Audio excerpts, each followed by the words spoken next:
نمبر خبره د امام ربانی رحمه الله مریضیدل او داغی وفات شب برات چې 15 شعبان سند 1030 کې حضرت خپل وفات ظاهر کو وی فرمایل چې زه وفات کې اولیاء او بزرگانو ته الله تعالی د وفات وقت خای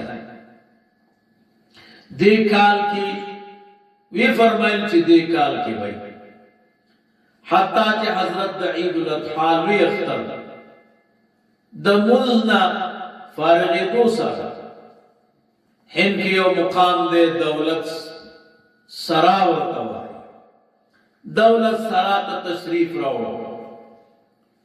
د خپل خلفاء مریدین ته او فرمایي